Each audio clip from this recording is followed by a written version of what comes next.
Muy bien, gracias Lito. Buenas tardes a todos.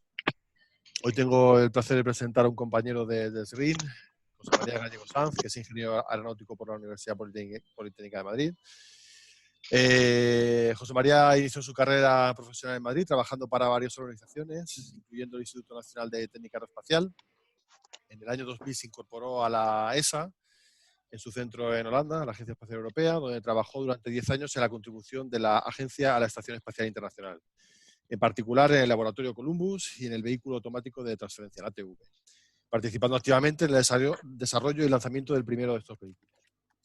En el año 2009 pasó a la sede de la agencia en París, donde participó en el desarrollo del vehículo experimental intermedio, IXV, que realizó con éxito su misión de reentrada atmosférica en febrero de 2015. Desde el año 2016 trabaja en la sede de la agencia en Italia en los programas de desarrollo del sistema de transporte Vega, que es, bueno, ahora lo veréis, es el lanzador pequeño de la ESA. Actualmente es el encargado de coordinación del VKC en las oficinas de la ESA en Esquí. Pues nada, sin más, José María, te paso la palabra. Muchas gracias por haber atendido nuestra invitación y adelante. Muchas gracias, Juan Luis, y muchas gracias a la Asociación Magallanes por darnos esta oportunidad para presentar los desarrollos que estamos haciendo en la ESA, en el RIN, respecto a sistemas de transporte espacial. Voy a compartir mi pantalla para presentar las slides que he preparado para esta presentación.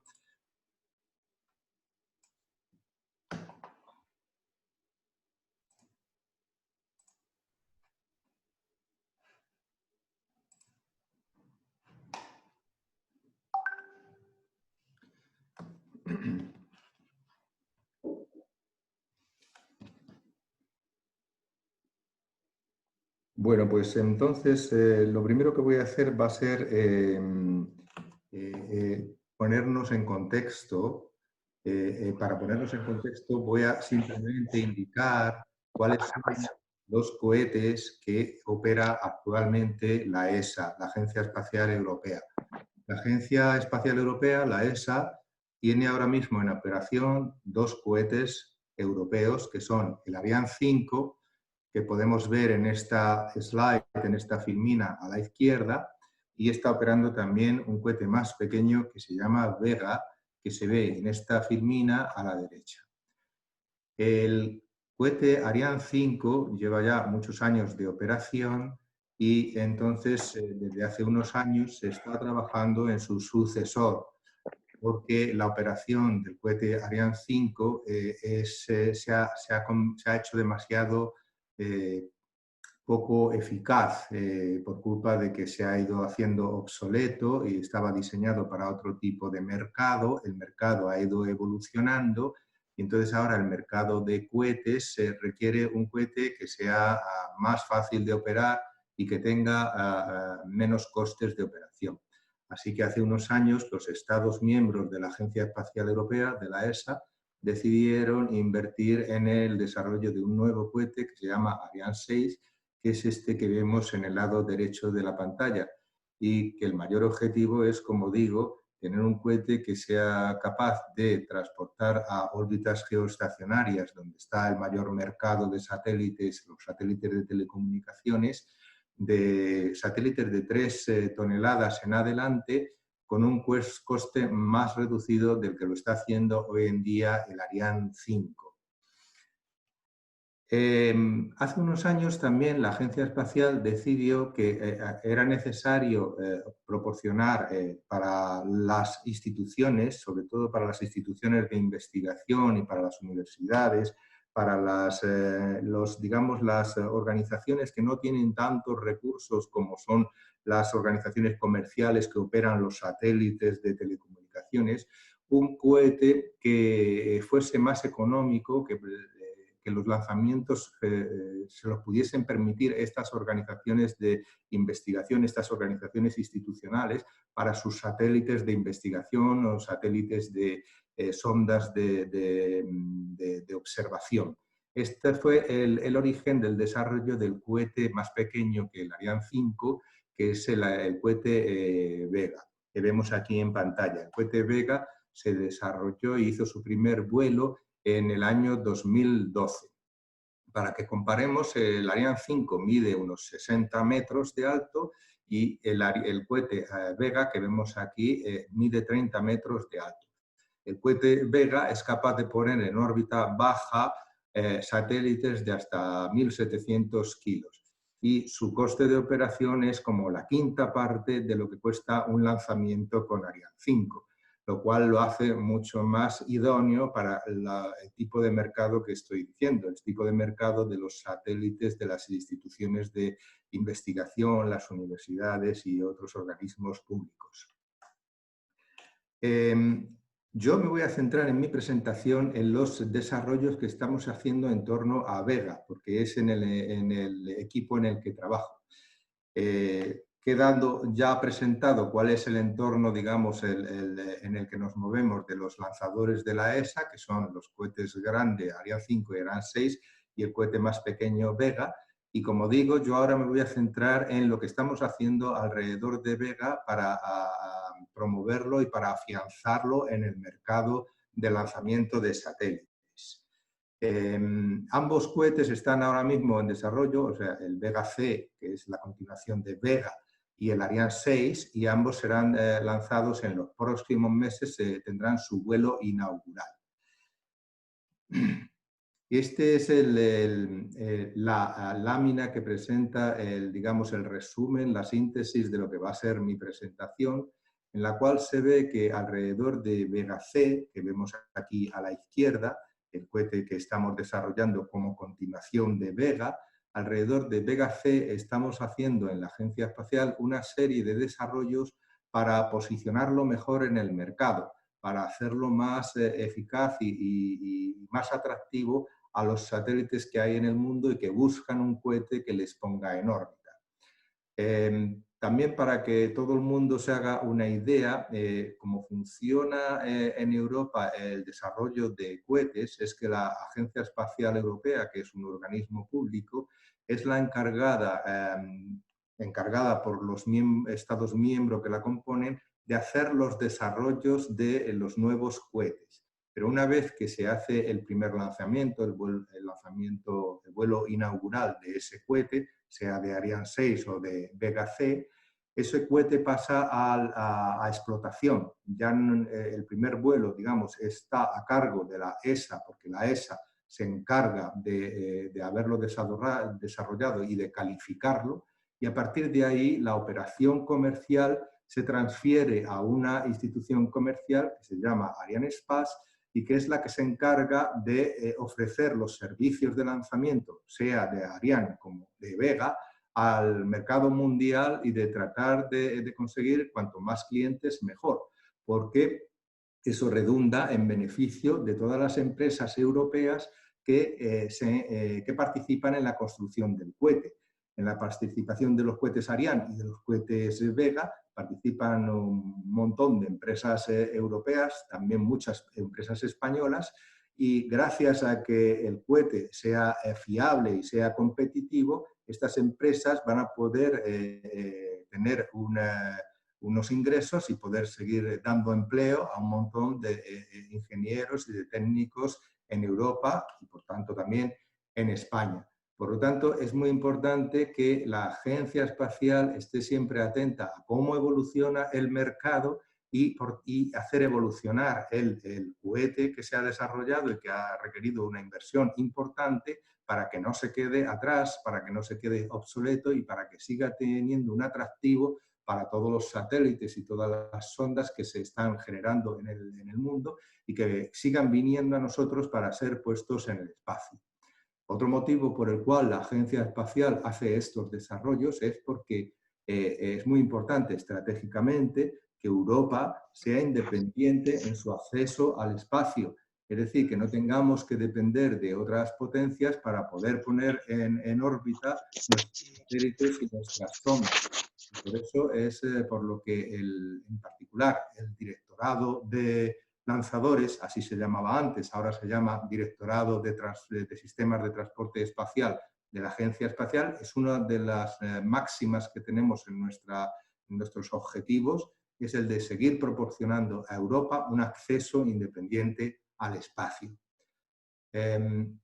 Antes de seguir adelante, os quiero invitar a que si en cualquier momento tenéis alguna pregunta, no dudéis en interrumpirme y yo la contestaré dentro de mis posibilidades con el mayor gusto.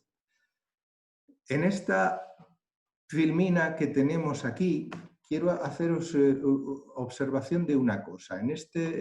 Aquí a la izquierda, no sé si se ve la flecha de mi cursor, espero que sí, se ve como una representación de cómo es la evolución del vuelo del cohete con el clásico desprendimiento de las distintas etapas.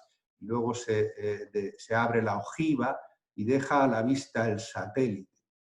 Una cosa importante que quiero destacaros aquí es este cono más oscuro. Este cono más oscuro que está hecho de fibra de carbono normalmente y que, por cierto, en el caso del cohete Vega y en el caso del cohete Ariane se hace en España, en la empresa Airbus. Este cono, como digo, se llama el adaptador.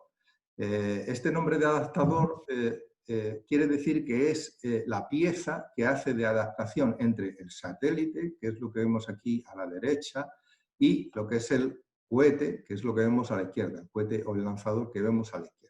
Es decir, que normalmente para un lanzamiento de un satélite siempre tenemos este cono, el adaptador, que es el que sujeta al satélite durante su ascensión y en un momento dado, por medio de un cinturón con un cierre pirotécnico, lo libera y lo deja suelto en su órbita.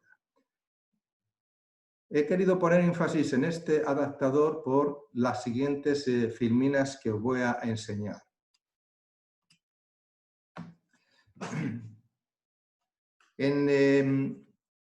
Como digo, el cohete Vega, que es el que vemos aquí a la izquierda, hizo su vuelo inaugural en el año 2012 y funcionó muy bien. Ese vuelo demostró la capacidad europea de hacer un lanzador que era sencillo de operar, y su sencillez reside sobre todo en el hecho de que todas sus etapas, excepto la última, están hechas de combustible sólido.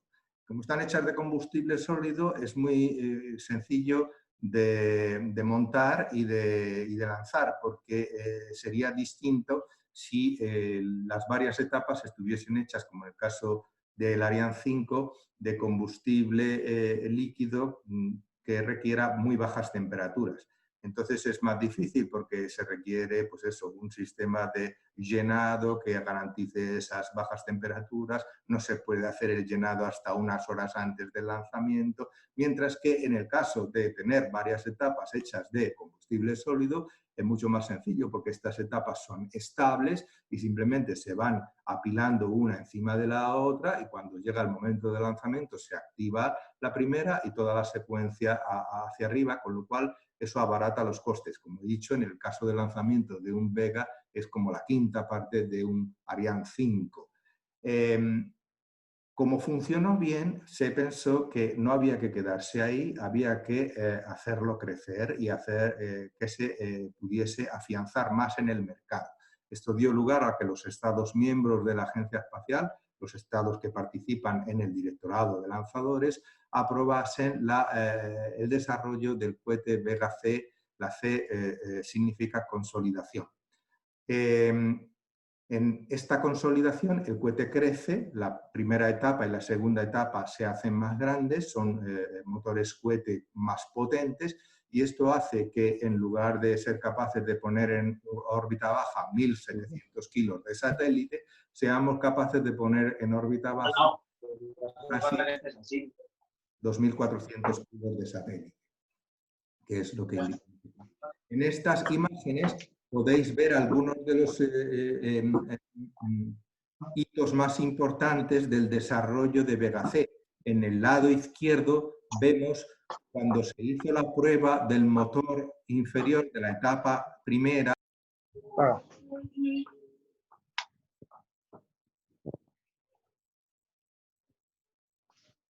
Lito, ha silenciado a José María.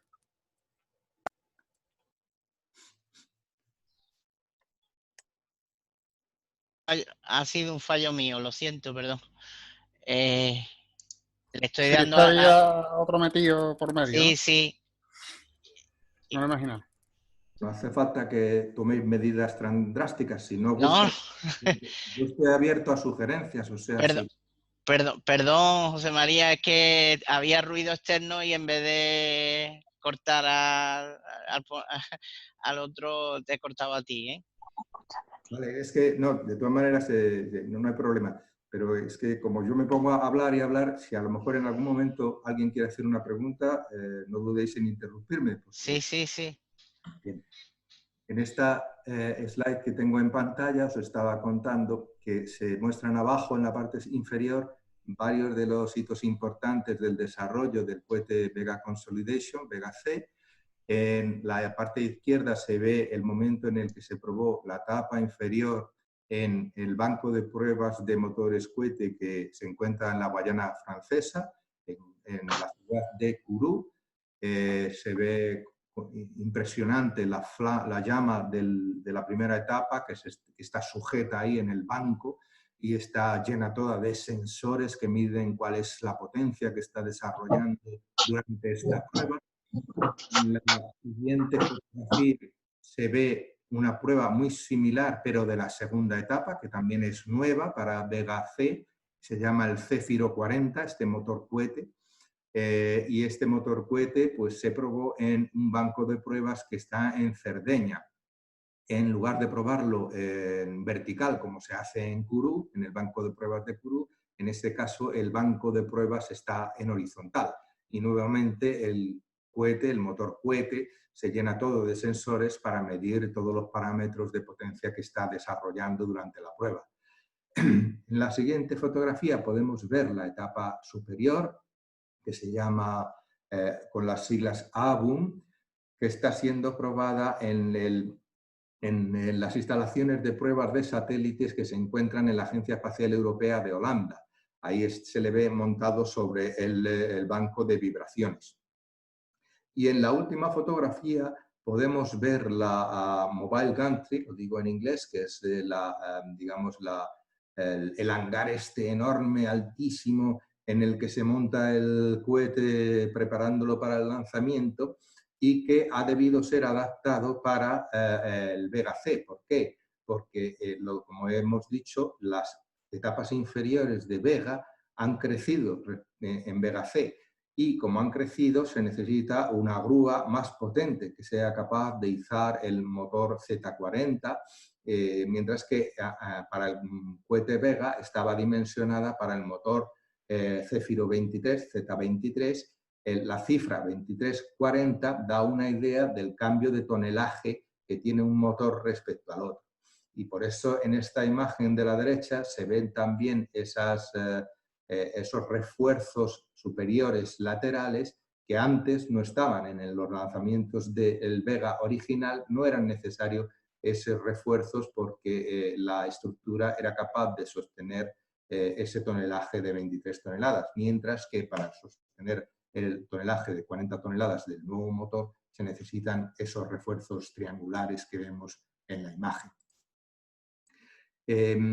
Una cosa importante también conviene decir es que en el desarrollo del cohete Vega, de los países europeos que participan en el directorado de lanzadores, el líder del cohete Vega es Italia. Fue en Italia donde profesores eminentes de la Universidad de la Sapienza de Roma promovieron el que se desarrollase un cohete para el uso de instituciones públicas y de instituciones de investigación, y ese germen de la Universidad de la Sapienza de Roma dio su fruto, y entonces la contribución mayor cuando se reúnen los países para decir qué porcentaje pone cada país en cada proyecto de la ESA, en el caso del cohete Vega la contribución líder es siempre de Italia, como en el caso de los cohetes Ariane la contribución líder es siempre de Francia y de Alemania. Esta filmina muestra de nuevo cuáles son las diferencias entre los dos cohetes, el cohete que está actualmente en operación, el cohete Vega, que vemos a la izquierda, y el cohete Vega C que estamos desarrollando.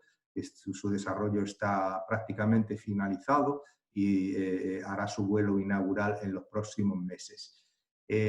Una cosa interesante de la etapa inferior que vemos aquí en el cohete Vega C, ese motor que se llama P120C, el 120 de nuevo da una idea del tonelaje, de la cantidad de combustible sólido que contiene esta etapa, es que esta etapa es a la vez, y esto es una optimización que decidieron en los países contribuyentes del programa de lanzadores, esta etapa inferior es a la vez el booster del Ariane 6. Vamos a ir para atrás en nuestras slides y os voy a mostrar de nuevo la imagen que tenemos a la derecha del cohete Ariane 6, pues esos boosters laterales inferiores, que son los que le imprimen potencia inicial al cohete en su despegue, son exactamente el mismo motor que constituye la etapa inferior del Vega C que vemos aquí.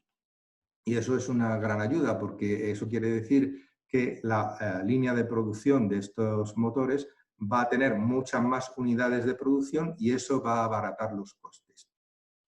De lo que se trata en el estado actual del mercado de lanzamientos es de mantener la competitividad de Europa, porque hace muchos años quizás esto era un mercado cautivo.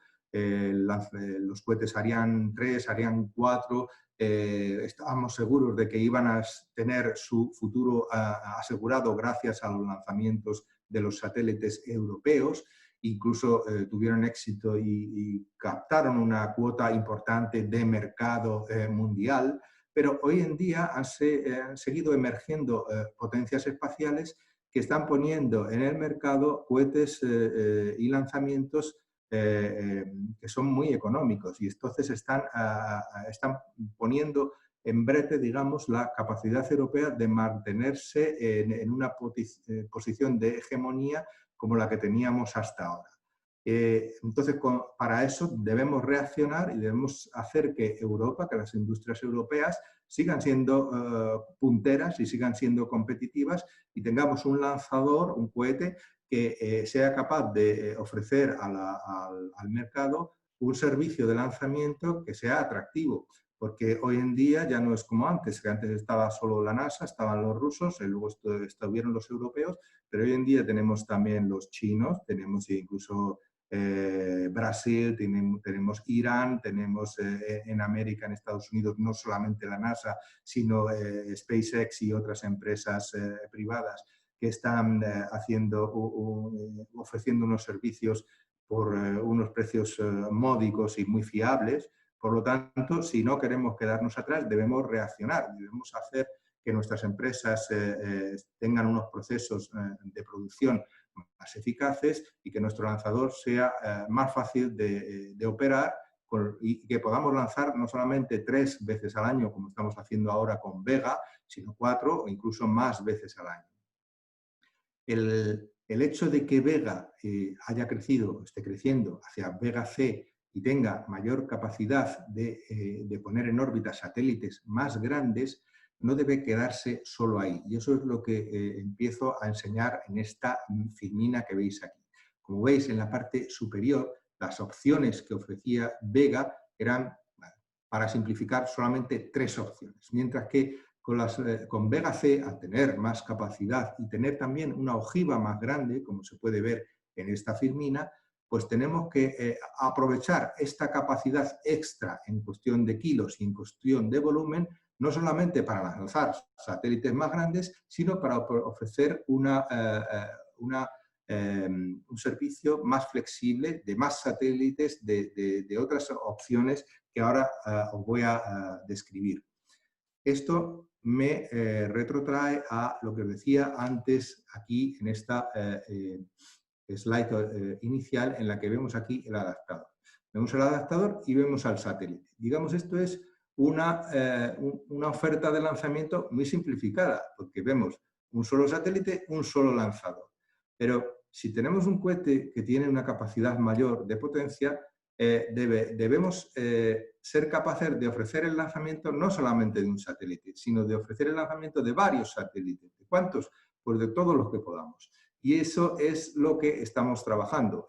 Para eso necesitamos no solamente quedarnos con tener un cono, sino que debemos trabajar en otras opciones, que son las que se muestran aquí a la derecha. Tenemos que tener otros elementos tipo Lego que nos permitan ofrecer y atraer otros clientes, que nos permitan llenar nuestra ojiva y así hacer nuestros lanzamientos mucho más eficaces.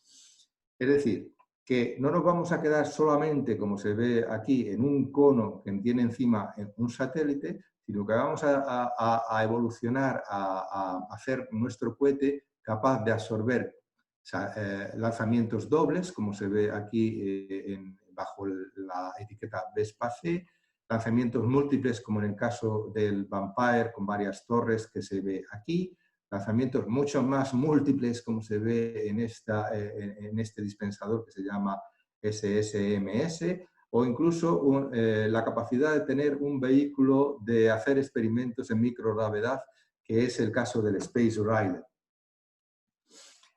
En esta slide, en esta filmina, podemos ver la diferencia entre la ojiva que tiene actualmente el Vega, que tiene un diámetro de 2,6 y una altura de 7,8, a la que va a tener el Vega C, que va a tener un diámetro de hasta superior a 3 metros y una altura superior a 9 metros. Y en esta otra curva que se ve en el centro, podemos ver también cuál es la diferencia entre la capacidad de poner en órbita cargas de pago que tiene Vega C en rojo y la que tiene actualmente Vega. Entonces, ¿qué es lo que hacemos? Pues lo que hacemos, que estamos constantemente haciendo, es hacer un examen de qué es lo que está pasando en el mercado. De hecho, esto se hace siempre así. Cada vez que se va a acometer el desarrollo de un nuevo lanzador, como se hizo en su día cuando se acometió el desarrollo del Ariane 5, se hizo un análisis de cómo estaban evolucionando el mercado de lanzadores, cómo eran de satélites, cómo eran los satélites que se iban a lanzar en aquella época. Por eso el Ariane 5 tiene ese aspecto y esa configuración. Y era porque en aquel entonces la idea que se tenía o la idea que se sacaba del análisis del mercado era que cada vez los satélites iban a ser más grandes, enormes, como el caso de Envisat, que es un satélite de observación de la Tierra que es enorme y que está lleno de multitud de instrumentos para observar la faz de la Tierra. Pero luego el mercado fue evolucionando y entonces resulta que ya no se hacen satélites enormes como se hacían cuando se decidió la construcción, el desarrollo de Ariane 5, sino que cada vez hay más satélites pequeños y esto es natural porque como vemos cada vez la electrónica es más en miniatura y se pueden hacer más cosas con ordenadores más pequeños, con teléfonos más pequeños. Pues lo mismo pasa con la tecnología electrónica de los satélites. Y entonces una cosa que se está viendo es que cada vez hay más pequeños satélites que están demandando acceso al espacio. Entre ellos hay muchísimos que siguen el estándar de CubeSat, que vemos aquí dos fotografías de los CubeSats que han sido lanzados con Vega en el vuelo inaugural de Vega y luego en el segundo vuelo de Vega se lanzaron estos CubeSats, este estándar tan curioso que está basado en un cubo de dimensiones 10 centímetros por 10 centímetros por 10 centímetros y con un peso de 1 kilo. Esto se ha convertido en un estándar tal que hay muchas universidades y muchas instituciones de investigación que acuden a estas piezas que se pueden comprar, digamos, hay empresas que suministran estas piezas ya cualificadas y pueden construir fácilmente con sus estudiantes estos CubeSats. Entonces deben encontrar lanzadores que estén dispuestos a acomodarlos en sus lanzamientos. En esta curva que vemos aquí a la izquierda se ve cómo está creciendo el número de pequeños satélites, sea de observación de la Tierra, sea también de constelaciones para telecomunicaciones, que están demandando lanzadores que los pongan en órbita.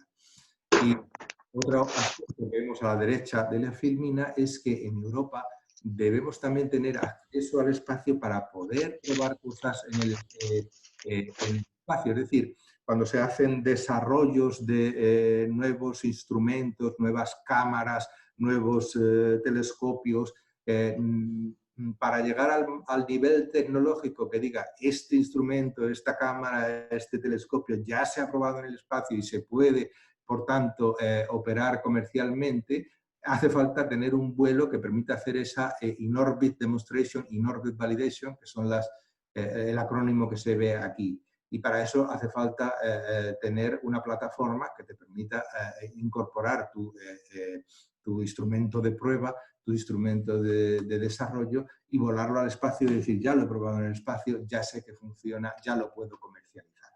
Pues estos dos aspectos del mercado, del análisis de mercado, nos llevan a insistir en lo que hemos visto antes, que es que si tenemos un cohete más grande, más capaz de poner en órbita cargas de pago más grandes, no debemos limitarlo solamente al caso de un satélite, que sería el famoso cono oscuro que veíamos al principio, sino que tenemos que dotarlo de otros elementos que le permitan ser flexible.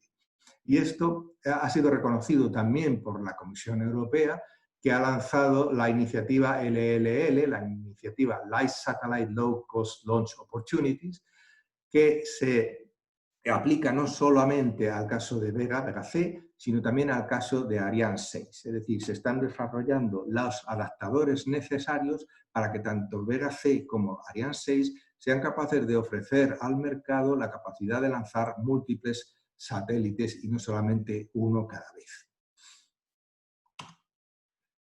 La respuesta que desde nuestro equipo de desarrollo de Vega C hemos dado a esta demanda y a esta iniciativa de la Comisión Europea se llama Small Satellite Mission Service, con las siglas SSMS. Es un concepto que se basa sobre todo, está alrededor de un dispensador, del cual vemos aquí la foto del primero de ellos a la derecha, y vemos varias configuraciones generadas por ordenador en el medio. Es decir, es un tipo de diseño modular tipo Lego que permite, dependiendo de cuál es la configuración del vuelo en cuestión, configurar nuestro lanzador para que podamos lanzar desde pocos satélites a una multitud de satélites, organizándolos en distintas torretas y organizándolos también en una serie de dispensadores horizontales, es decir, lo que vemos en la parte inferior del slide aquí, estos satélites, estos cubos grises, en vez de ser lanzados al espacio según el eje longitudinal del cohete, van a ser lanzados al espacio de manera transversal. Con lo cual, esto da una visión gráfica muy elocuente de cuál va a ser la flexibilidad que tendrá el cohete una vez que se implementen estos vuelos de Small Satellite Mission Service. En el caso de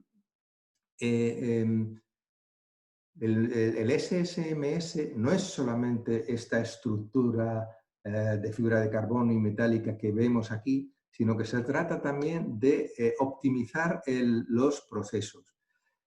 Por ejemplo, una idea tonta, pero que simplifica mucho, es poder llevar los satélites ya montados desde Europa. No tener que esperar a llegar a la Guayana y montar los satélites aquí en esta estructura que vemos a la derecha. Si podemos montar los satélites en Europa, nos ahorramos un montón de dinero y un montón de tiempo.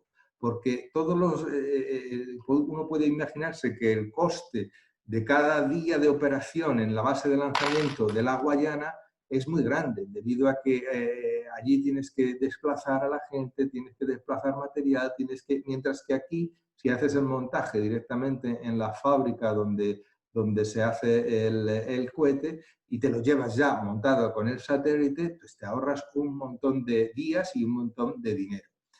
Y además estamos trabajando para que se estandaricen todos los procesos de manera que simplifiquemos la vida a los clientes. Todas estas entidades que vienen con estos pequeños, llamamos pequeños satélites, pues no tienen grandes recursos económicos y grandes capacidades para adaptarse a una campaña de lanzamiento compleja con unas normas de seguridad tremendas. Si conseguimos simplificar todo eso y hacerles la vida más fácil, entonces podremos ofrecer un servicio más atractivo para que sigan viniendo a ser lanzados con cohetes europeos esas entidades de otros países que quieren poner en órbita su satélite. Y una manera de estandarizar que estamos poniendo en práctica es el poner en marcha una serie de brokers, una serie de operadores que son los que se van a encargar de decirle a esta entidad que quiere poner en órbita su satélite: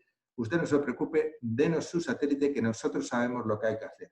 De manera que ya no tenemos que estar nosotros pendientes, o Arianespace pendiente de cuáles son las necesidades de este satélite de la derecha, cuáles son las necesidades de este satélite de la izquierda, sino que va a haber unos estándares y una empresa, un broker, que es el que se va a encargar de simplificar y de hacer que todo esto sea más sencillo y más fácil de operar.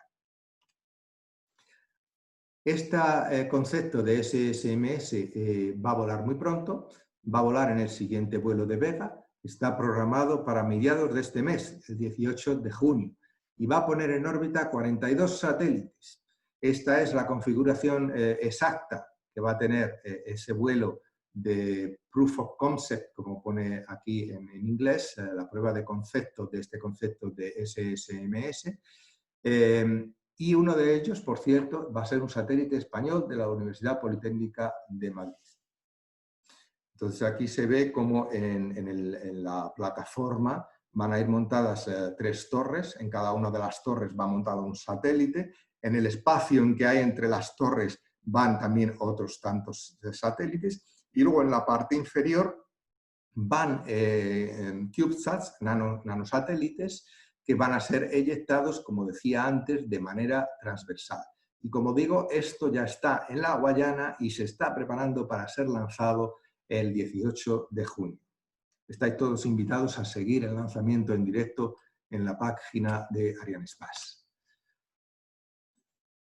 ¿Qué otras opciones podemos ofrecer para que nuestro lanzador siga siendo eficaz y atractivo? Pues la capacidad de lanzar 2 satélites.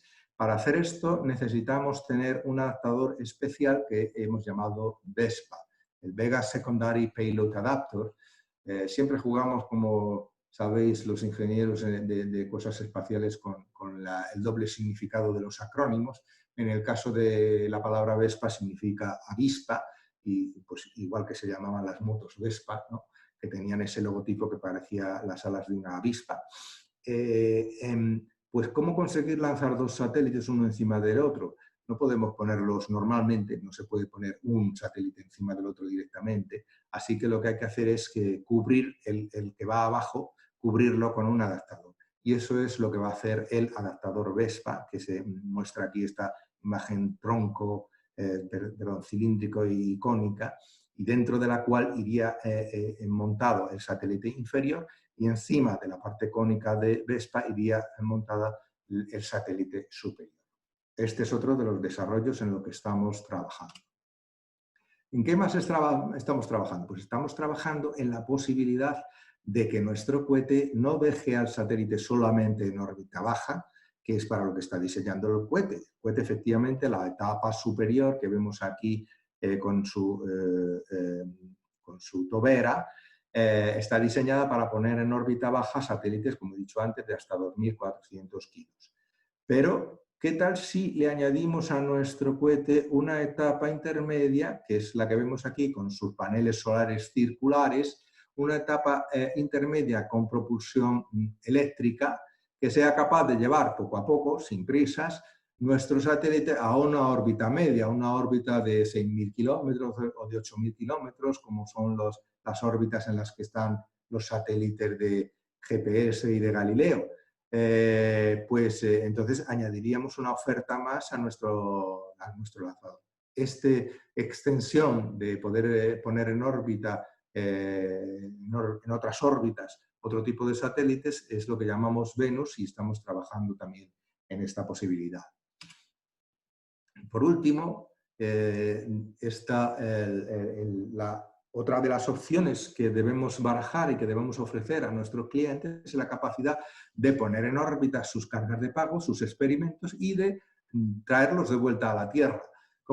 podríamos hacer esto? Pues esto lo podemos hacer con una cápsula, con esta cápsula, este vehículo que vemos ahora en pantalla, que se llama Space Rider, que está basado en el concepto del vehículo intermedio de experimentación, el IXV, que voló en el año 2015.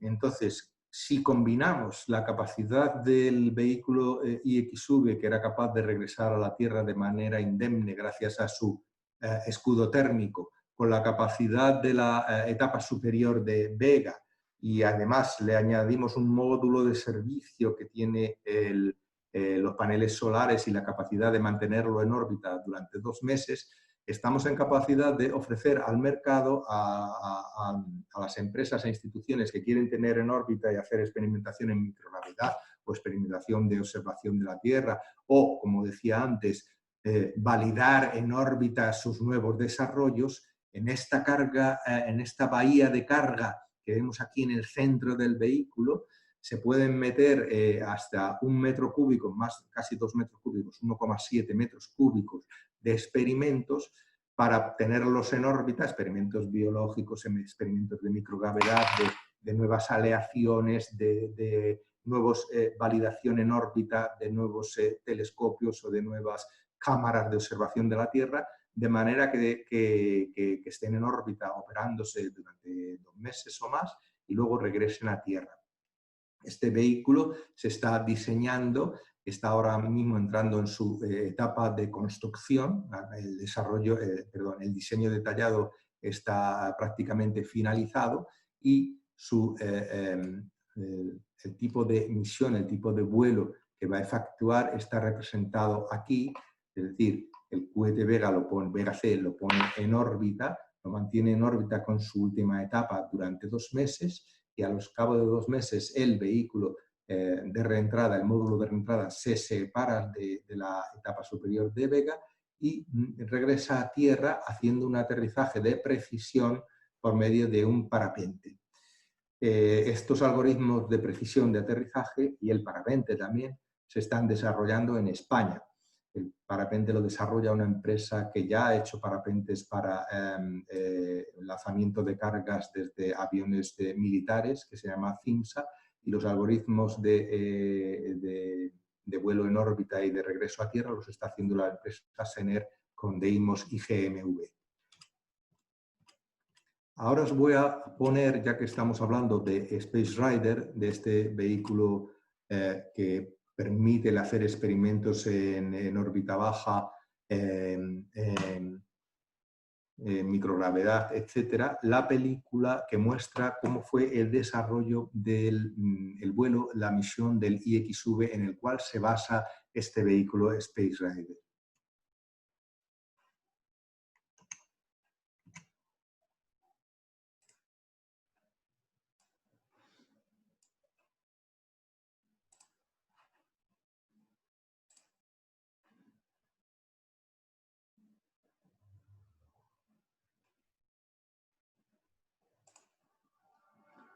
No sé por qué no se ve más grande. ¿Alguien me puede dar una idea? ¿Vosotros lo veis toda la pantalla completa? Está un poco pequeño. No, se ve pequeño. ¿Verdad? Se ve en pequeño, mucho blanco, mucho fondo blanco. No sé por Se ve en pequeño, pero se ve bastante bien. A ver si soy capaz de verlo, de hacerlo más grande.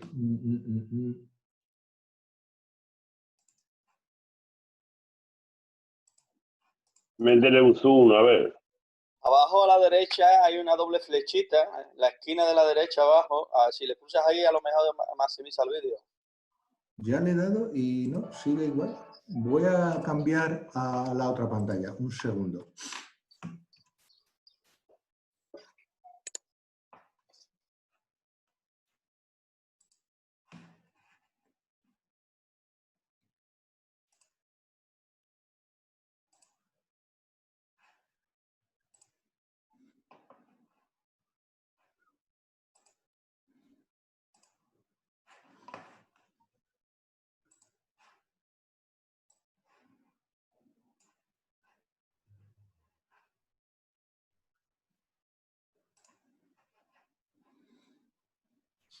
Sí se ve más grande, sí. Ahora mejor, sí. Mucho mejor, mucho mejor. Ahora. Bueno, pues aquí estamos viendo en Kourou, en la Guayana Francesa, cómo se hizo el montaje del IXV. La forma y el tamaño del IXV es exactamente igual que la de Space Rider. Es decir, cuando terminemos de desarrollar el Space Rider, tendrá exactamente el módulo de reentrada de Space Rider, tendrá exactamente el mismo aspecto del vehículo IXV que estamos viendo aquí en pantalla. Esta operación que estamos viendo se llama la operación de integración del satélite, en este caso no es un satélite, es el vehículo IXV, sobre el adaptador del cohete. El adaptador que vemos aquí es el adaptador de Vega, no el adaptador Vampire de Vega C, sino el adaptador de Vega, que como he dicho antes se fabrica en España, en la empresa Airbus, que antes se llamaba CASA.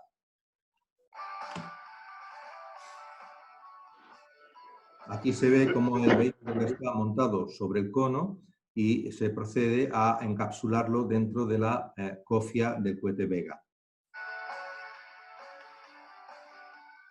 Estas imágenes muestran cómo una vez que el vehículo ya está montado en el cono y cerrado dentro de la cofia, se traslada en un vehículo especial a la rampa de lanzamiento.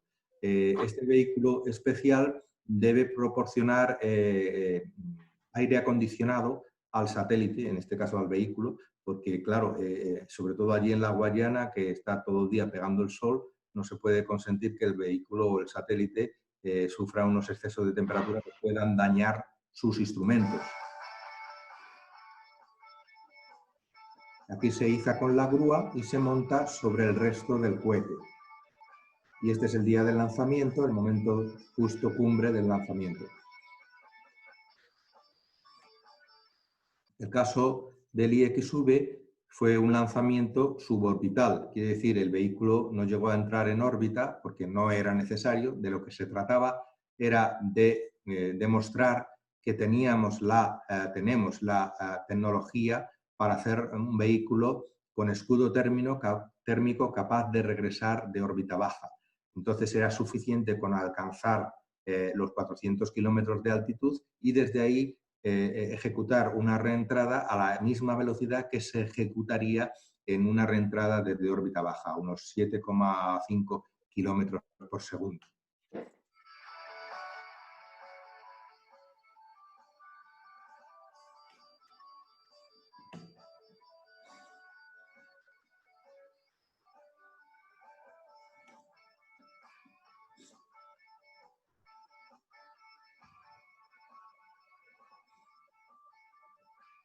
Este es el centro de control del vehículo que estaba localizado en Turín.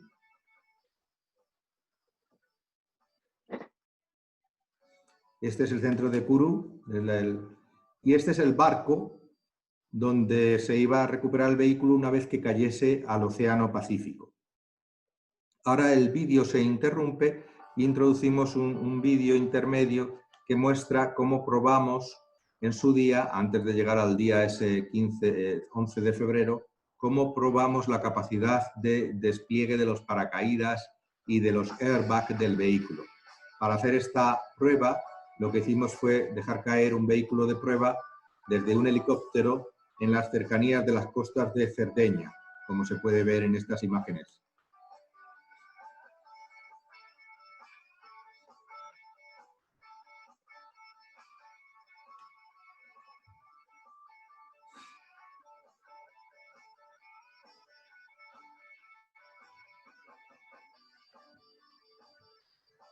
Esta prueba se hizo con la cooperación de las fuerzas aeromóviles del ejército italiano.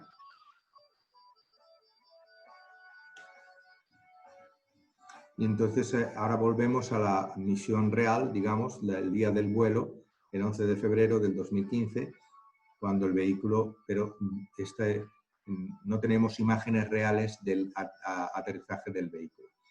En ese momento en que recibimos ya la señal de que el barco había avistado el vehículo flotando sobre el agua, pues se pusieron en marcha los que debían ir a recoger el vehículo para montarlo con una grúa sobre el barco, ponerlo en la cubierta del barco. Como se ve, el personal que tenía que manejar el vehículo debía ir protegido porque el vehículo lleva hidracina como combustible y la hidracina es tóxica. Entonces, hasta que no se eliminan los residuos de hidracina, los que operan el vehículo y le sacan las memorias de registro de todos los datos de experimentación, etcétera, deben ir protegidos. El barco era un barco también comercial italiano y cruzó el canal de Panamá, hizo una escala en Kourou para recoger el resto de los elementos del lanzamiento del IXV. Por tanto, el éxito del IXV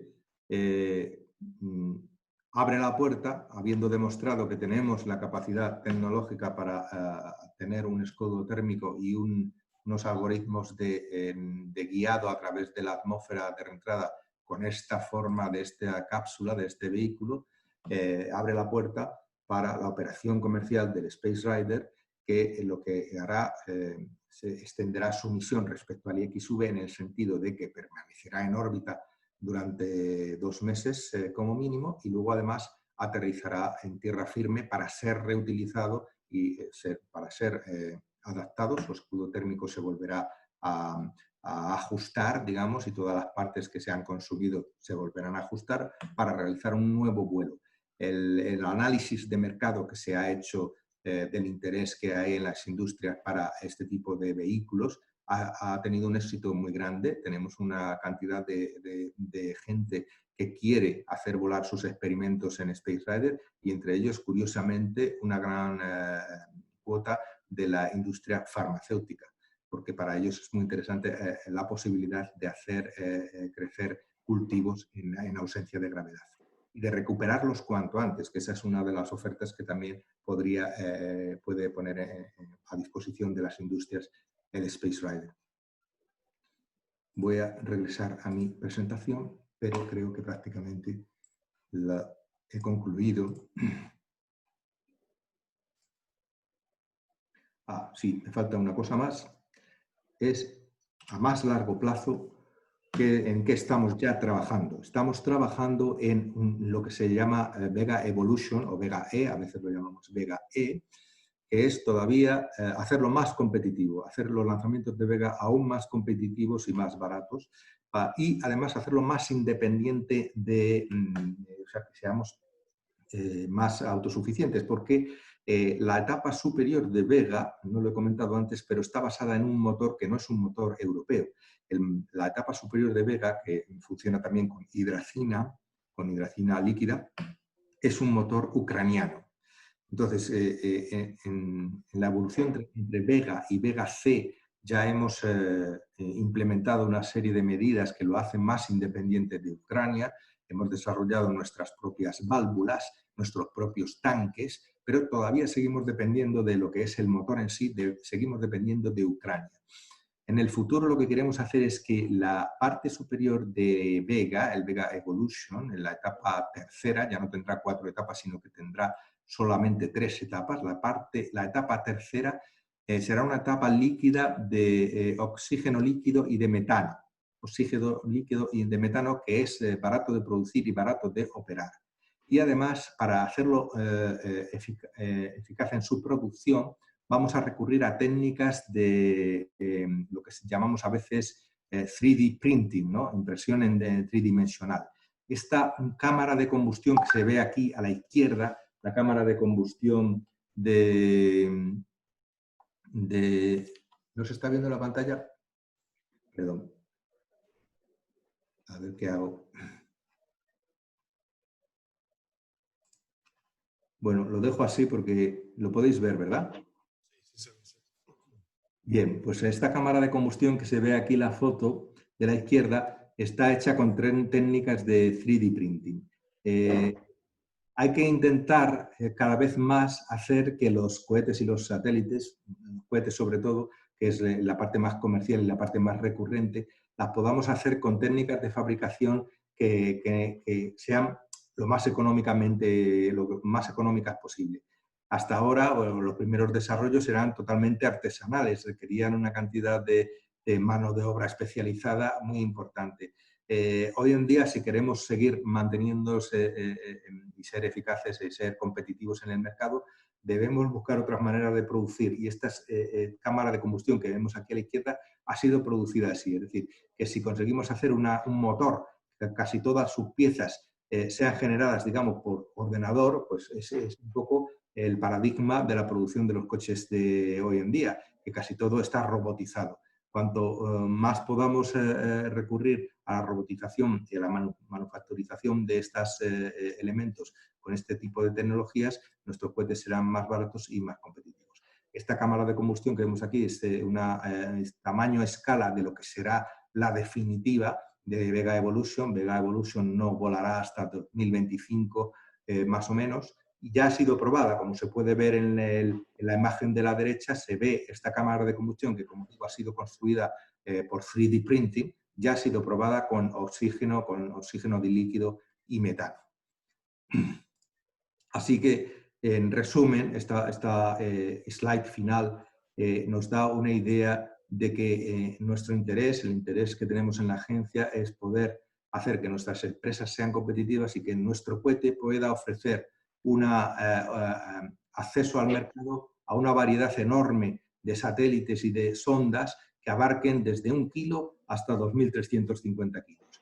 ¿Y cómo lo hacemos? Pues a través de todos esos desarrollos que os he mostrado antes, y que puedan volar en órbita baja, en órbita síncrona solar, o incluso, gracias a Venus, volar a otras órbitas medias de 6.000 kilómetros, de 8.000 kilómetros, o incluso cargas de pago que puedan estar en órbita unos meses y regresar a la Tierra para ser explotadas, para que sus resultados puedan ser explotados por sus entidades.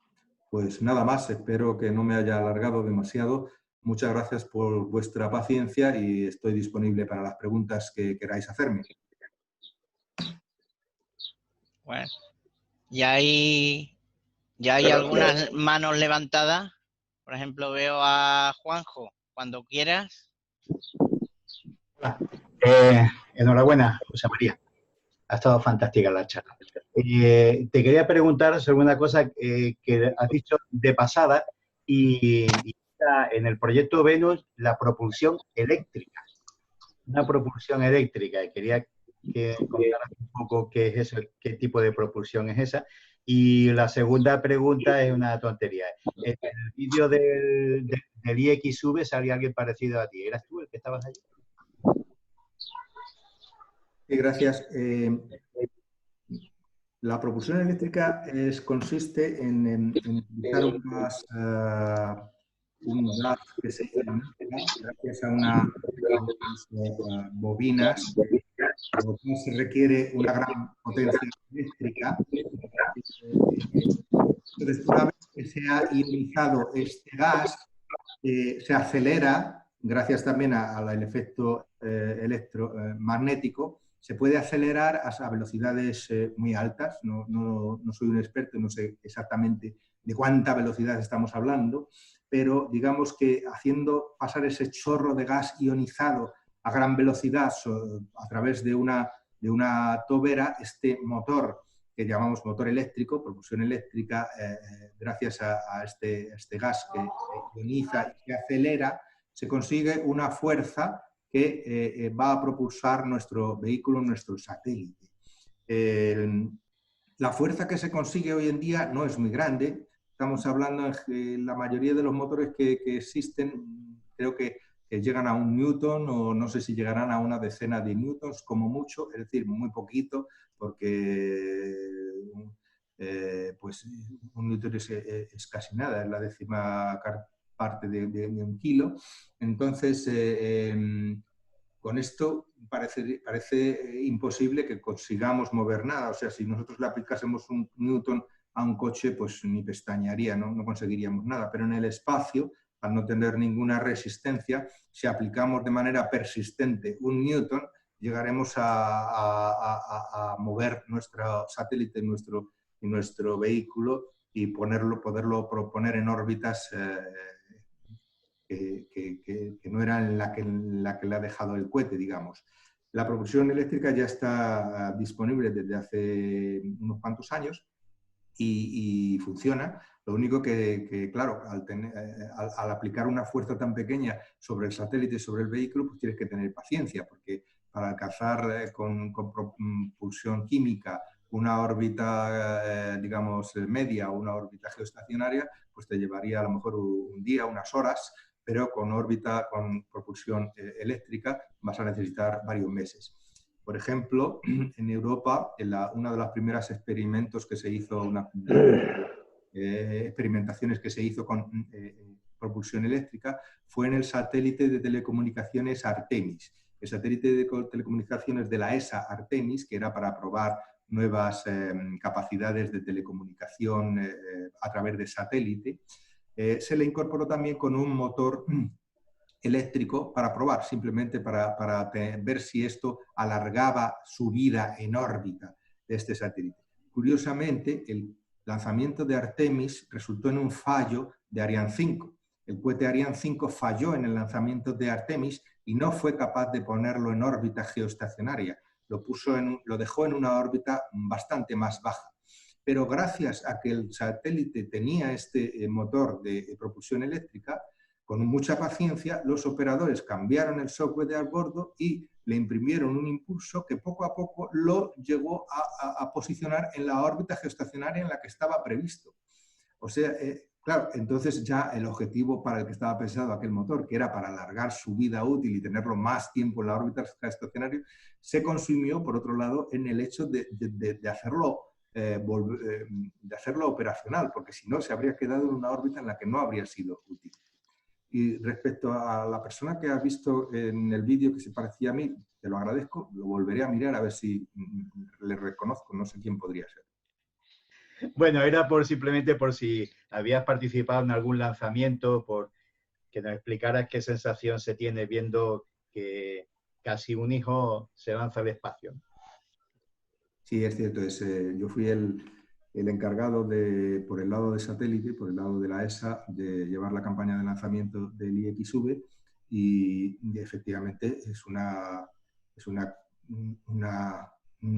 cuestión muy emocionante. Efectivamente, en el caso particular del IXV, además es casi una película de suspense, una película de terror, no diré de terror, pero de suspense sí, por el hecho de que se saben muchas cosas, se sabe cuando el cohete ha pasado, el vehículo ha pasado por encima de determinada estación terrestre y ha dejado su impronta con la telemetría, pero llega un momento en que ya no hay cobertura de estaciones terrenas y además el vehículo entra en la reentrada y durante la reentrada el aire de las etapas superiores de la atmósfera se ioniza por la velocidad grande que está teniendo el vehículo y esa ionización hace imposible la comunicación por radio con el vehículo, con lo cual estamos a ciegas. Estamos a ciegas durante una serie de minutos y estamos con el alma en vilo pensando qué ha sido de nuestro hijo, cuándo va a volver a casa, volverá a casa. Y efectivamente, cuando se vuelve a recibir la señal, que en el caso del IXV era gracias a que tuvimos que montar una antena en el barco de recuperación, cuando se recibe esa señal, pues es un gran alivio, es un gran alivio. Bueno, si no tienes más, Juanjo, pasamos a Saúl. Tienes aquí la mano levantada. Quería preguntarte por qué no se usan motores eléctricos en el lanzamiento y dos, que si yo, aunque no sea una universidad, puedo comprar un satélite de esos cuadrados. Pues el motor eléctrico, como he dicho, tiene muy poca fuerza. Entonces, cuando el cohete está todavía aquí abajo, pegado al suelo, con un kilo de fuerza, digamos, la fuerza que haces para levantar un paquete de leche, ¿no? Tú imagínate esa fuerza aplicada a un cohete que pesa 20 toneladas, pues no le ibas a hacer ni cosquillas. Entonces, como los motores eléctricos producen tan poca fuerza, no se pueden usar para salir de la Tierra. Se pueden usar una vez que ya el satélite está en el espacio y ya no sufre la gravedad y ya no sufre la fricción de la atmósfera, entonces sí. Entonces le aplicas a ese satélite la misma fuerza que haces tú para levantar 1 kilo de leche, y con esa fuerza poco a poco vas a hacer que tu satélite se acelere mucho y llegue lejos. Y esa, como digo, se ha utilizado para poner satélites en órbitas más altas, pero también se ha utilizado para llevar sondas más allá de la órbita de nuestro planeta. Y respecto a lo de poder hacer tu propio satélite con las piezas de un CubeSat, pues efectivamente esa oportunidad existe. Es un poco caro porque no está al alcance, digamos, de una persona particular, pero tampoco es excesivamente caro en el sentido de que a lo mejor con, ¿qué diría yo?, con 2 millones de euros, pero eso cuando hablamos, por ejemplo, de una universidad, ¿no? O de una universidad o, por ejemplo, una asociación, como estamos hoy hablando con la Asociación Astronómica Magallanes, una asociación que pueda estar apoyada por instituciones como, ¿qué diría yo?, la Junta de Andalucía o el Gobierno Central. Existen ese tipo de ayudas para la investigación y para poder poner en marcha proyectos de hacer satélites.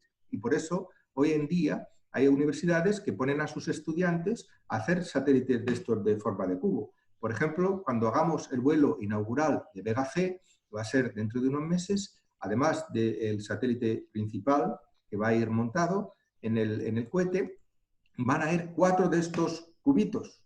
4 de estos cubitos, y los 4 vienen de 4 universidades en Europa. Vienen 2 universidades en Italia, y uno de una universidad en Eslovenia y otro de una universidad en Francia. Estas universidades claramente han buscado la financiación a través de sus gobiernos para que les permita a sus estudiantes diseñar sus satélites forma de cubo y ponerlos en órbita. Y van a tener la suerte estos estudiantes de ver que sus satélites con forma de cubo se van a poner en órbita en unos pocos meses. Así que sí, un día tú serás capaz también de hacer el tuyo. Bueno, César, y la otra preguntita era que si tú conoces alguna empresa que te venda los satélites con forma de cubos. No, ahora mismo no caigo, pero conozco una que hace porque los satélites con forma de cubo, para que puedan salir disparados al espacio, necesitan un tubo cuadrado. Y sí que conozco a una de las empresas que hacen estos tubos cuadrados, pero no es difícil encontrarlos. Si buscas seguramente en Internet CubeSat developer o constructores de CubeSats, seguramente que te sale enseguida. Yo personalmente no las conozco, pero no debe ser difícil. Más que nada, no es que te vendan el CubeSat, el satélite ya terminadito, porque eso, como digo, es el interés de los estudiantes de las universidades.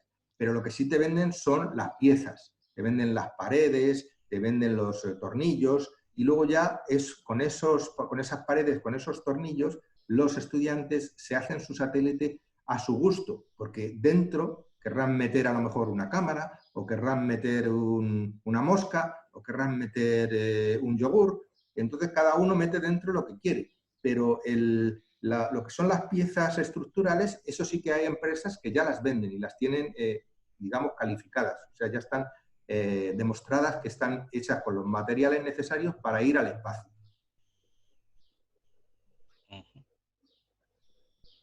Bueno, pues Antonio también tiene levantado la mano.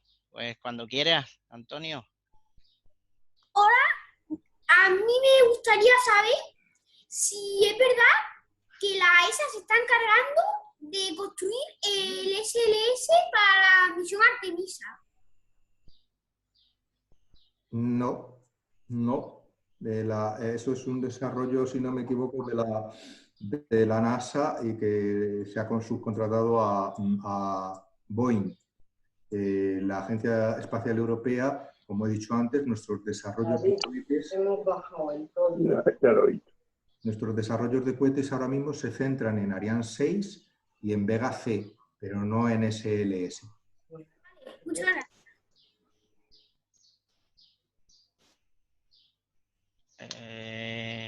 Jesús, me parece que también tenías una, ¿no?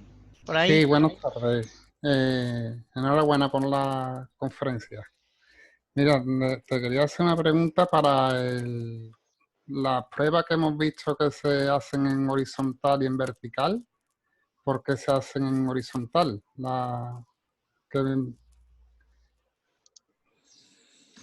Pues buena pregunta. No, en términos de las medidas que se quieren hacer, que es la capacidad de propulsión del motor cohete, no hay mucha diferencia, porque la fuerza de la gravedad no es relevante en el caso de un G, digamos, no hace una gran variación entre una y otra. ¿Por qué un banco de pruebas se ha construido de una manera y no de otra? En el caso de Cerdeña, quiero imaginar que prefieren que lo que es la eyección del motor cohete vaya hacia fuera de la costa y no hacia el interior, porque también hay que considerar que los residuos que deja el combustible sólido puede contaminar la tierra y puede dejarla contaminada. En el caso de Kourou, parece evidente por la fotografía que han aprovechado un barranco enorme, con lo cual es una manera de aprovechar que hay un espacio muy grande debajo para poder tener esta eyección del motor cohete.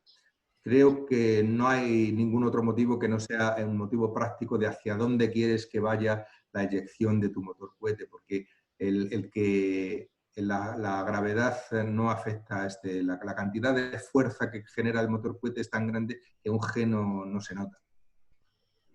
También le quería preguntar ha dicho que se verá en directo el despegue de Vega, ¿no? Sí. Será por YouTube, supongo. Por el canal Yo de Ariane Space o... normalmente lo que hago es conectarme a la página arianespace.com, arianespace.com, que unas horas, unos minutos antes del lanzamiento empieza a retransmitir. Entonces ahí hay un enlace que te lleva a su subsidiaria de transmisión de vídeo. Pero no me suena que se haga a través de YouTube. Yo lo hago siempre así. Lo hago a través de la página de arianespace.com y ahí ya me dan el enlace para ver el lanzamiento. Perfecto, pues muchas gracias, José María, y enhorabuena por la conferencia. Muchas gracias. Vale. Pues, José Manuel, ¿tienes otra, no? Por ahí. Sí. Mira, bueno, enhorabuena por la conferencia al ponente. Gracias. Muy interesante. Es una curiosidad. Entonces, en la cápsula final, donde hay previsto montar dispositivos para enviar múltiples satélites, veo que son como una especie de estantería, ¿no? Entre comillas, ¿no? ¿Cómo se organiza eso y sobre todo cómo se desprenden los satélites en su orden establecido y se ponen en órbita? O sea, ¿cuál es el mecanismo? No sé si la pregunta es pertinente para ti o... Sí, absolutamente. Un momento que voy a presentar de nuevo un slide. Mira, mientras presentas el slide aquí en el chat, Laura nos comenta que Allen Space es una empresa de COTS que ofrece CubeSats. Allen Space, ¿vale? Que lo ha puesto aquí en el chat, por eso lo quería comentar para la pregunta que hizo Antonio. Sí, gracias.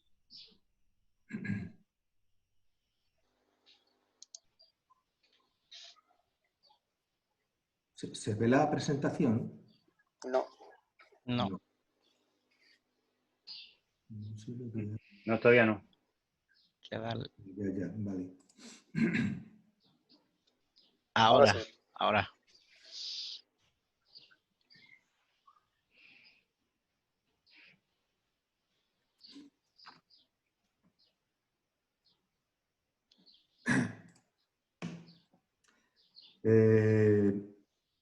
Sí. En todos los lanzamientos, sea de un solo satélite o de varios satélites, una de las disciplinas que entra en juego se llama el análisis de emisión. Y el análisis de emisión calcula muchas cosas. Calcula la órbita final, calcula el error de posicionamiento, la velocidad de giro que va a tener el satélite. Y otra de las cosas que hacen los ingenieros de análisis de emisión es calcular la separación, el análisis de separación, que se llama. En esta imagen que vemos aquí, la imagen de la izquierda, alrededor de cada uno de los satélites que van a ser lanzados el 18 de junio, está dibujado una especie de cono, un área, que es el cono que da el espacio en el que se va a desplazar el satélite, el pequeño satélite, cuando se desprenda de la estructura a la que está sujeta. Y ese es un margen de error, digamos, con el que tienen que jugar los ingenieros de análisis de emisión para saber que ningún satélite se va a chocar con ningún otro en el momento del desprendimiento. Y es el ordenador de a bordo el que va a estar programado para ir enviando la orden de separación uno a uno de cada uno de los satélites, empezando por los más exteriores para asegurarse de que cuando se mande la orden de separación a los más interiores, los otros van a estar alejados lo suficiente como para que no haya colisión entre unos y otros. Los satélites están sujetos con una banda, como digo, en el caso de los satélites grandes, esta banda se afloja por medio de un mecanismo pirotécnico. En el caso de los satélites pequeños, la banda de sujeción se afloja por un mecanismo electromecánico. Es decir, que cuando el satélite el ordenador de a bordo del cohete envía la orden al mecanismo electromecánico, este se relaja y hace que la banda libere al satélite. Debajo del satélite hay unos muelles y estos muelles, al liberarse la banda de sujeción, son los que empujan con una cierta velocidad, que también está calculada, al satélite para que se vaya separando de la estructura del cohete. Estupendo, muchas gracias, me ha quedado clarísimo. Gracias.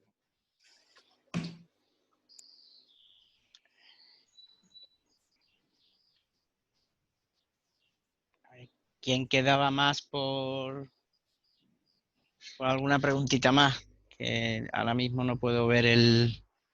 Laura tiene preguntas. Laura. Yo quería hacer una pregunta. Bueno, muy interesante la charla, la verdad. Gracias. No la pregunta de Peque de antes, que yo este año hice un proyecto, bueno, un proyecto muy por encima de un diseño de un CubeSat. Y Allen Space es una española que hace componentes y es súper curioso porque puedes comprar los componentes estándar como los paneles, el ordenador de comunicaciones y luego los montas en la universidad y salen muy baratos. Y yo quería preguntar, más o menos, en el Dorothy, ¿cuánto costaría lanzar un CubeSat de una unidad? En términos económicos.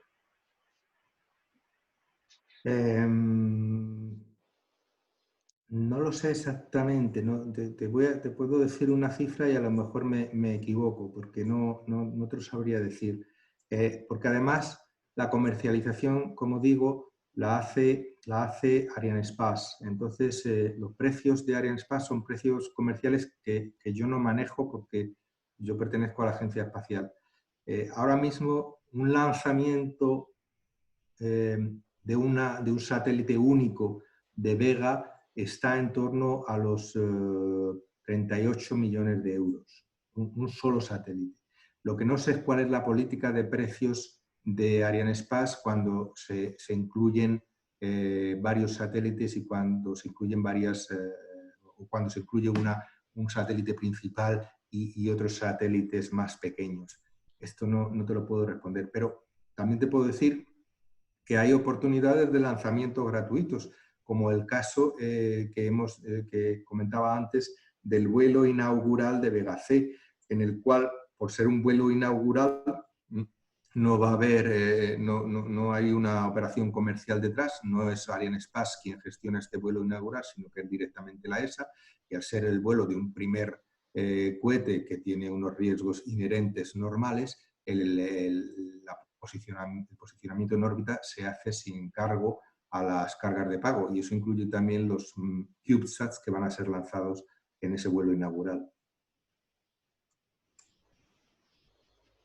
Vale, gracias. Supongo que además irá disminuyendo el precio, que al principio costará muchísimo poner en órbita un satélite, pero que dentro de unos años realmente no será muy difícil.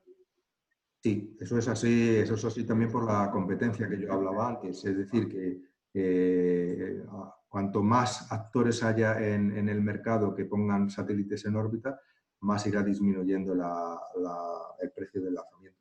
Es así, sí. Por aquí hay otras dos. Juanjo primero y después Juanjo de JJ. A ver, no sé si el primer Juanjo soy yo. Sí, pues nada más que hay dos, así que...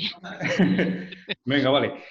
Bueno, yo te quería preguntar si en los lanzamientos se utiliza combustible sólido y líquido también, o es solo sólido. Y de ser así, de utilizarse los dos, ¿cuál de ellos da mejor rendimiento? Pues en el caso de Vega solo se utiliza combustible sólido, que es el de la primera etapa. Ahora mismo el motor P80 de 80 toneladas de combustible sólido, y luego cuando sea Vega C será el motor P120. En el caso de Ariane, sin embargo, la combustión del momento del despegue es combinada. Están los boosters laterales, en el caso de Ariane 5, que son los que proporcionan la mayor potencia, y está el motor central. Los que de verdad son más eficaces a la hora de salir de la gravedad terrestre son los de combustible sólido, pero no necesariamente, porque, por ejemplo, en el caso del cohete Soyuz, toda la combustión es líquida y sin embargo, es un cohete muy eficaz y capaz de poner en órbita también satélites muy grandes. Lo único que necesita muchos motores. La etapa inicial del cohete Soyuz tiene, no me acuerdo cuántos cohetes, 20 me parece, un montón de cohetes, todos que funcionan con queroseno y con oxígeno. Pero en el caso de Ariane 5, como digo, es una combustión de los dos boosters laterales de combustible sólido más la etapa central de combustible líquido, que es de hidrógeno y oxígeno. Gracias. Ahora el otro Juanjo, Juanjo Narváez. Gracias, Lito. Tenía otra pregunta. El hecho, si no estoy equivocado, el hecho de que se lance en Kourou es porque está muy cerca del Ecuador y eso ya de manera natural imprime una velocidad de escape del cohete que le ayuda a llegar a su objetivo, ¿no? Pero mientras lo pensaba me he ido a ver qué latitud tiene Florida, que es de donde lanza a Estados Unidos, y veo que es igual que la de Canarias. Están en 28 grados de latitud norte. ¿Habría la posibilidad de que alguna vez ese territorio europeo que es Canarias también pudiera albergar un lanzamiento de cohetes? Pues antes de incorporarme a la Agencia Espacial Europea, trabajé en el Instituto Nacional de Técnica Aeroespacial y en aquel entonces había un desarrollo de un microlanzador que se llamaba Capricornio. Y una de las ideas era hacer una base de lanzamiento en las Islas Canarias. Sin embargo, no prosperó porque hubo, tampoco que se insistiese mucho, pero hubo movimientos ecologistas en contra. Cuando se elige un sitio de lanzamiento, o sea, efectivamente, simplemente por la ubicación terrestre, sí que las Canarias serían un buen sitio de lanzamiento. El único problema que tienen es que no están muy lejos de la costa africana. Entonces, una de las cosas que más afectan en la selección del sitio de lanzamiento son las cuestiones de seguridad. Y el hecho de que la costa africana esté tan cerca es un problema para los lanzamientos hacia el este, digamos, porque efectivamente si el cohete en ese ascenso tiene un problema, podría caer en una población de África. para lanzamientos hacia el norte no habría ese problema. Las Canarias serían una buena ubicación porque lanzaríamos hacia el mar, con lo cual, del punto de vista de seguridad, sería un buen lugar de lanzamiento. De hecho, últimamente, como se están desarrollando en Europa varios proyectos de pequeños cohetes microlanzadores que la ESA además está promoviendo que se hagan, que se desarrollen a nivel iniciativa comercial, iniciativa particular. Una de las ideas de estas empresas que están promoviendo sus desarrollos de pequeños cohetes es de utilizar las Islas Azores. Igual que se está promoviendo el uso de las Islas Azores y se ha creado la Agencia Espacial Portuguesa, y la Agencia Espacial Portuguesa está promoviendo junto con el gobierno regional de las Islas Azores el crear una base de lanzamiento en las Islas Azores, y no solamente una base de lanzamiento, sino que también están pugnando porque sea un punto para el aterrizaje del Space Rider. No veo por qué no se podría promover también que se hiciese una base de lanzamiento en las Islas Canarias, pero hay muchos aspectos a considerar, porque también puede ser que la población de las Islas Canarias considere que es un problema desde el punto de vista de la protección de las islas, el tener una instalación industrial y tecnológica como es una base de lanzamiento. Pero desde el punto de vista geográfico, sí, efectivamente es un buen sitio, excepto por la proximidad de las costas africanas. En el caso de Kourou, efectivamente, de hecho, cuando se visita la base de lanzamiento, hay visitas organizadas, es una de las cosas en las que más insisten los guías que muestran la base, es la ubicación tan fabulosa que es la Guayana Francesa, que es la costa de Kourou, para lanzamientos hacia el norte y hacia el este, porque en ambos casos se está lanzando hacia el mar, y eso es una gran ventaja desde el punto de vista de seguridad. Y segundo, por lo que has dicho tú, porque el hecho de estar tan cerca del Ecuador le da una capacidad extra de kilos de carga de pago, de kilos de satélite, que no tienes en otras latitudes.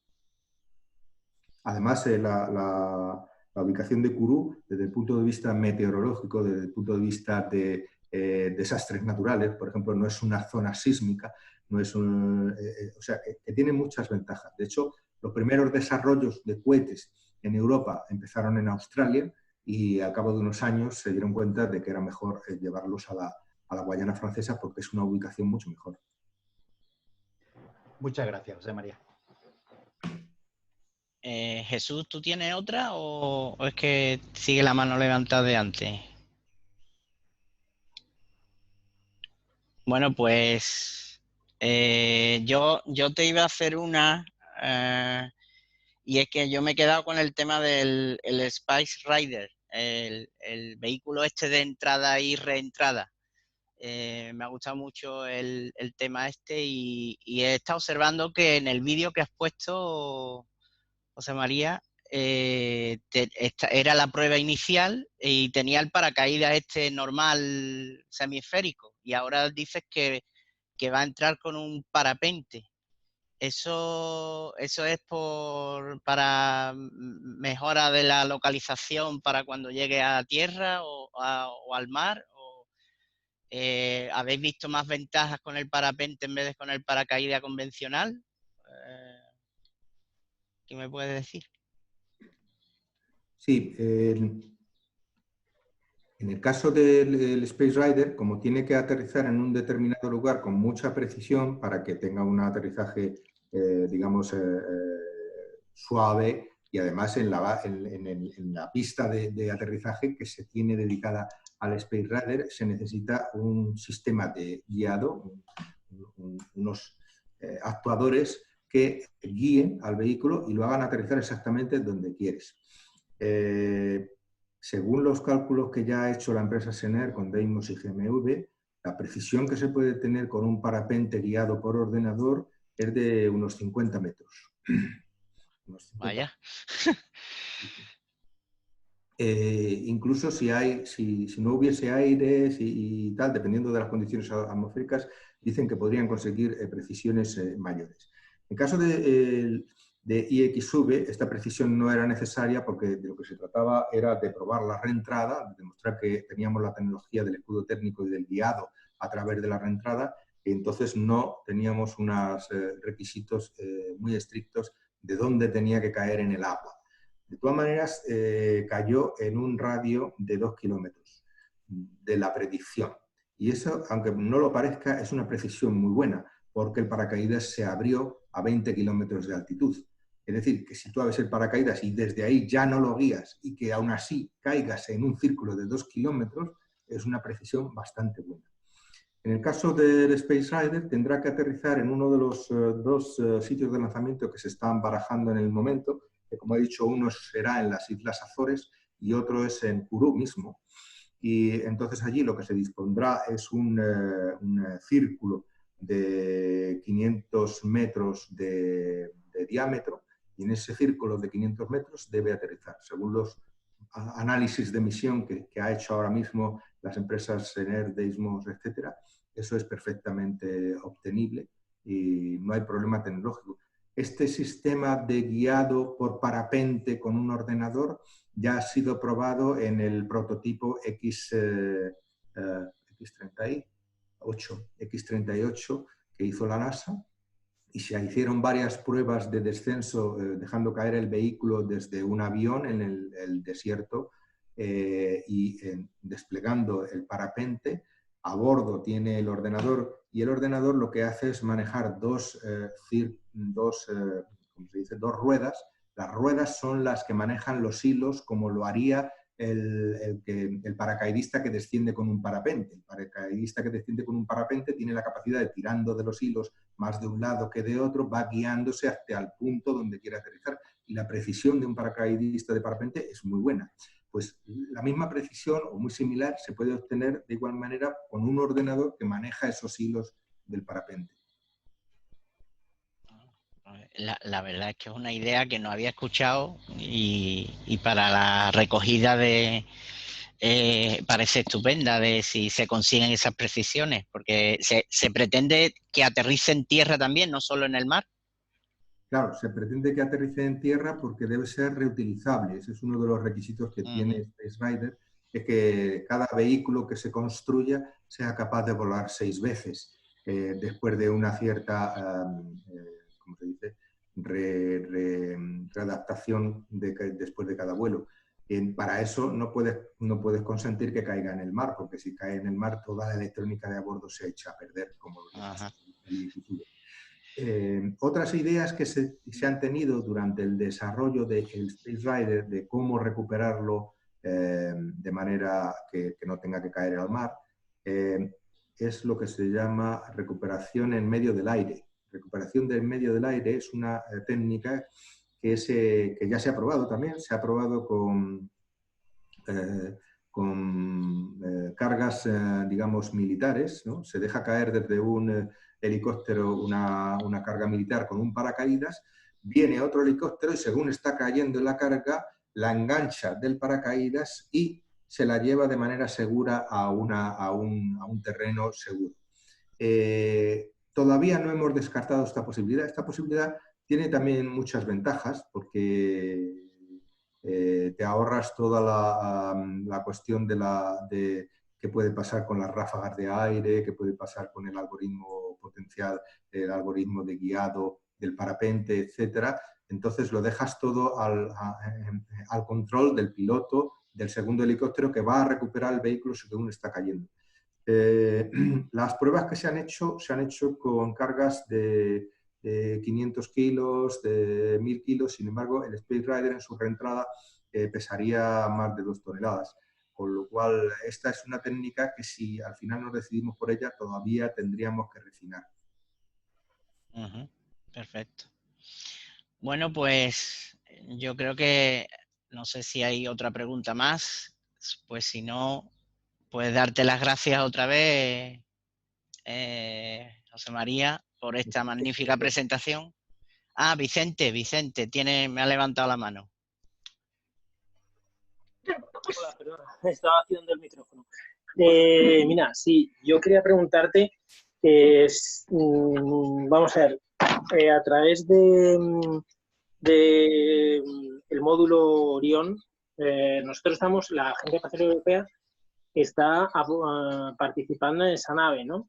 Con lo que es el módulo de soporte, ¿no? Me parece que es lo que está provisionando.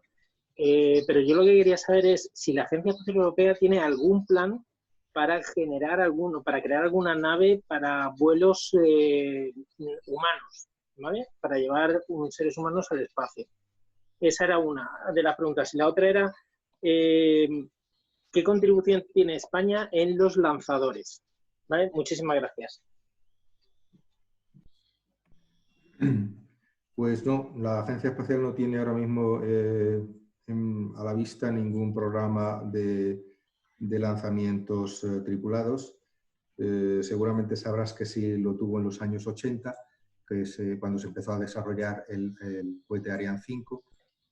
Junto con el cohete Ariane 5 se empezó el desarrollo de del shuttle, pequeño shuttle europeo que se llamaba Hermes, y que se tuvo que abandonar a cabo de unos años por motivos de que se iba de presupuesto y de tiempos. Era muy complicado desarrollarlo.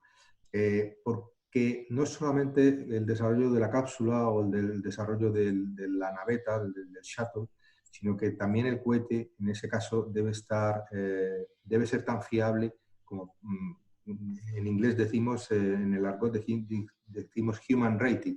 Es decir, tiene que tener una cantidad de redundancias y de fiabilidad tal que nos asegure casi al 100% que no va a haber un incidente cuando se lancen humanos con el cohete.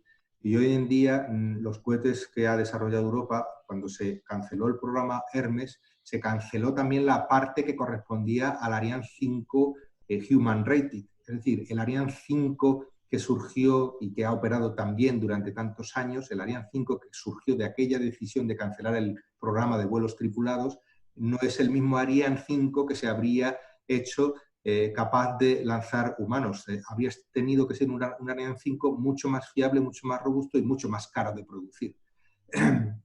Entonces, hoy en día no existe esa ambición en Europa de tener, ambición política, digamos, de los países de tener un acceso de humanos al espacio independiente. Así que siempre dependemos de los americanos o de los rusos.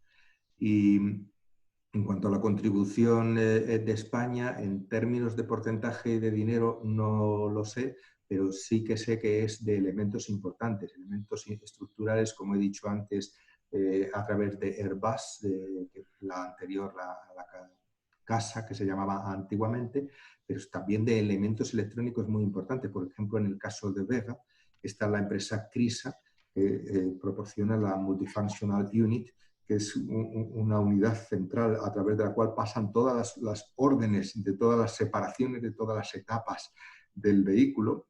Y ¿cuál más? Sí, están, por ejemplo, también las antenas de comunicaciones, también las hace una empresa española que se llama Río. Hay una serie de contribuciones de varias empresas españolas que son muy importantes. España tiene un gran interés en seguir participando en los cohetes europeos, sea de Ariane como sea de Vega. Por ejemplo, un aspecto que está empezando ahora, la unidad de navegación inercial, que es esta unidad que es capaz de decir al cohete dónde está en cada momento y hacia dónde está apuntando. Hasta ahora los cohetes Ariane y los cohetes Vega se basaban en una unidad que se llama Quasar 3000, que es de producción francesa, de Thales Alenia. Pero esta unidad ya ha entrado en obsolescencia, ya no se van a fabricar más. Quedan unas pocas y las que den para los próximos vuelos. Entonces España, liderada por una iniciativa además de la industria española, que son SENER, Deimos, etcétera, han liderado el empezar a desarrollar la siguiente generación de unidades de navegación que se van a usar en Vega y en Space Rider. Y eso es un posicionamiento muy bueno. Está empezando ahora con fondos de la ESA y eso va a querer decir que una vez que estas empresas lo desarrollen, van a tener asegurado el aprovisionamiento de las unidades de navegación inercial, tanto de Vega como de Space Rider en el futuro.